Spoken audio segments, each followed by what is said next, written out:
Justin Brownlee secured spot para sa darating na Olympics qualifying games at Coach Tim Cone sure win sa magiging finals ngayong Asian Games kontra Jordan.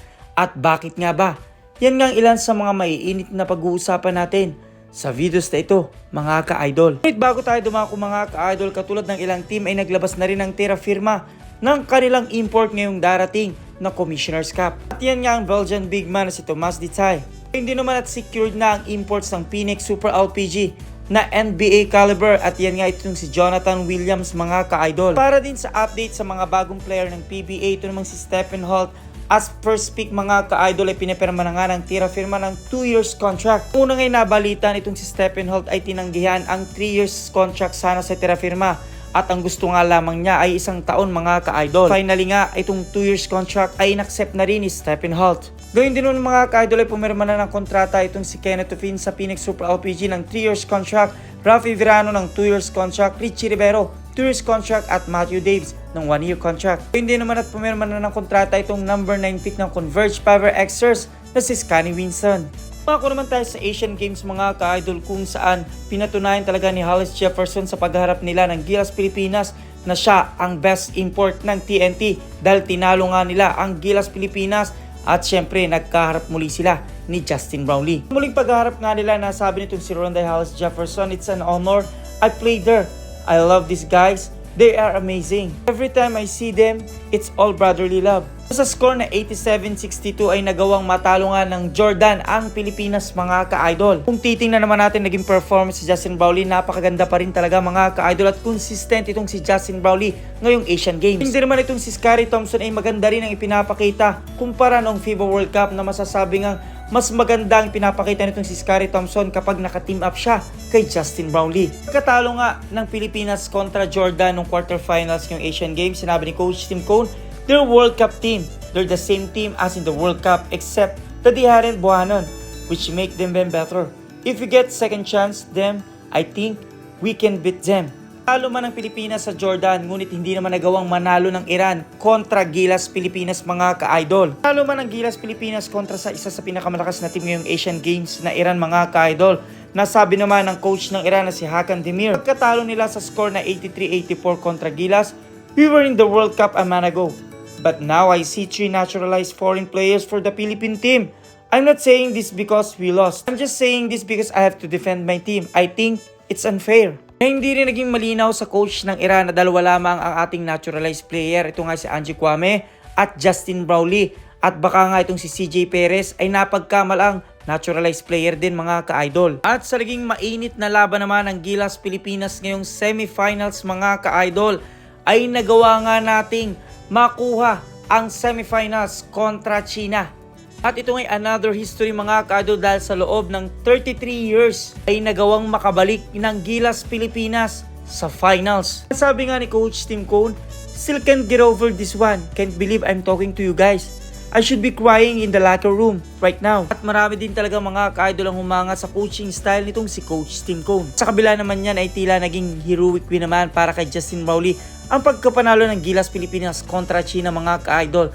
Dahil tinambakan na nga tayo ng China at pagdating ng 4th quarter ay nagpaula ng 3 itong si Justin Brownlee. Sabi pa nga ng iba, Yao Ming unsend a message, kailangan patayuan ng rebulto itong si Justin Brownlee. At bukod din sa gold match ng Gilas Pilipinas, aabangan din itong si Ymer Marshall mga ka-idol para sa gintong medalya na maaaring makuha natin sa boxing ngayong Asian Games. At naging double kill nga itong mga ka-idol para sa China dahil 2 beses natin silang tinalo nung nakaraang FIBA World Cup na ang ating naturalized player ay itong si Jordan Clarkson. At ngayon naman, ngayong Asian Games, itong si Justin Brownlee naman ang tumalo sa China. At hindi rin naman may tatanggi kung gaano ka-proud itong si Coach Tim Cone kay Justin Brownlee. Masasabi ngang buwis buhay ang ginawa itong si Justin Brownlee. Masave lamang ang Pilipinas papunta sa finals ng Asian Games. Nasabi nga ni Coach Tim Cone, "I was telling Justin, you do this for Ginebra. That's awesome. You do this in the international stage in a big moment like this to beat the host team, that is unforgettable. People will remember that forever." At nasabi naman ni Justin Brownlee sa kanilang pagkapanalo, "Just keep fighting and keep battling. Coach Tim, he told us before the game we had to be special to win this game and it was special win for us. special game, special efforts, special team. Marami din na nakapansin itong si Jordan Clarkson ay todo support din sa Gilas Pilipinas kahit di nga siya nakapaglaro, mga ka-idol. Na sa isang social media nga ay naipost ditong si Jordan Clarkson na puso. Sa pagkakataong ito ay mas maraming ang naliliwanagan kung sino nga ba talaga ang karapat-dapat na maging naturalized player ng Gilas Pilipinas sa mga international games.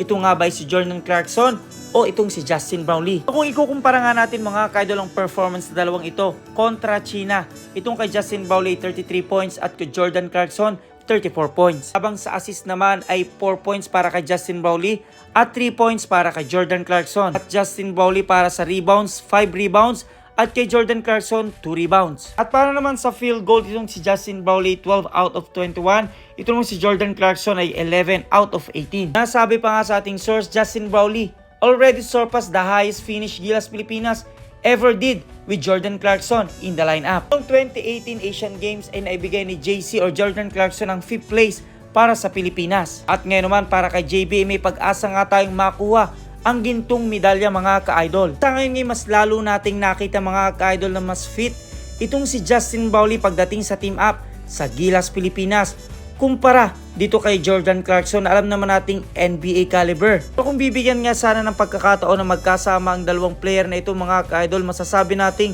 malakas ang magiging Gilas Pilipinas. Kung pagbabasihan nga natin mga ka-idol ang naging performance itong si Justin Brownlee at Jordan Clarkson, hindi lamang as individual, as a team, masasabi nating mas maganda talaga ang ipinapakitang team up. Itong si Justin Brownlee na masasabi nating deserve niya talaga na mapabilang as naturalized player sa Gilas Pilipinas pagdating sa international game.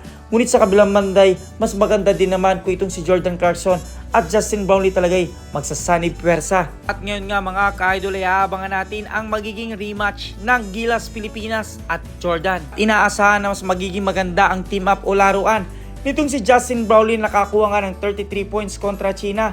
Gayun din naman itong si Scottie Thompson at 13 points at Junmar Fajardo nakakuha ng 8 points. Bilang bagong member ng Gilas Pilipinas ay marami din naman ang humanga sa pinakitang performance nitong si Kevin Alas. Talagang maaasahan pagdating sa crucial time mga ka-idol. At sa pagkakataon ito ay mas naging confident pa itong si Coach Tim Cone na makukuha natin ang gintong medalya ngayong Asian Games. Yan nga ang posibleng magiging kauna-unang gintong medalya ng Pilipinas sa Asian Games mga ka-idol. Alam na alam din naman ni Coach Tim Cone ang capability nitong si Justin Brownlee. At katulad nga nung pagkatalo ng Gilas Pilipinas sa quarterfinals, sinabi ni Coach Tim Cone, if we get a second chance at them for Jordan, I think we can beat them.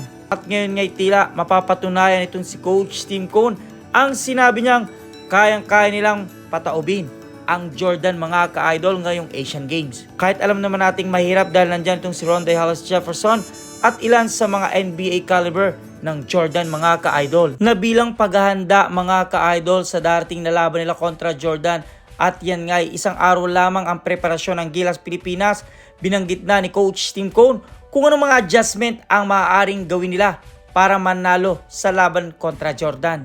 Sabi nga ni Coach Tim Cone, it's gonna be hard to calm down after that. It's the first time the Philippines advanced to the gold medal match in 33 years. In that game in 1990, it was China that won over Philippines in Beijing 90-76 score. Really good moving forward, but getting the team to move forward and focus is difficult. Dagdag pa ni Coach Tim Cone, we're gonna be hot. We just got to make sure we're not too hot. Use the high we got and move forward with it. The problem we had last time was just match up. We gotta figure out a better way to match up to them defensively so we can use our offense better. But we've grown from that game. Guys are getting a feel for what they're doing and we're elevating our game. Ngayon nga inaabangan mga ka-idol kung tuluyan na makakabawi itong si Justin Brownlee kay Hollis Jefferson. Alam naman nating nakuha ni Hollis Jefferson ang titulo kay Justin Brownlee as best import at sila pa nga ang nanalo ng Governor's Cup. Ngayong quarterfinals naman ng Asian Games ay nagawang manalo pa rin ni Hollis Jefferson. Kalaban pa rin itong si Justin Brownlee. Kaya't ang tanong, ito na nga kaya ang tamang panahon para mas maipakita ni Justin Brownlee na siya talaga ang best imports sa PBA. At makakuha na nga kaya ng Pilipinas ang pangalawang gintong medalya ngayong Asian Games. Una na nga nakuha ang gintong medalya ni EJ Obiana sa pole vaulter mga ka-idol. Kung kayong tatanungin ko mga ka-idol, naniniwala ba kayo magagawa nating makuha ang gintong medalya ngayong Asian Games? At karapat dapat nga kayang itong si Justin Brownlee talaga ang maging naturalized player ng Gilas Pilipinas pagdating sa mga international games kontra kay Jordan Clarkson. Kung may sagutan, suggestion, question, advice, just comment down below mga ka-idol at maraming salamat sa inyong panonood.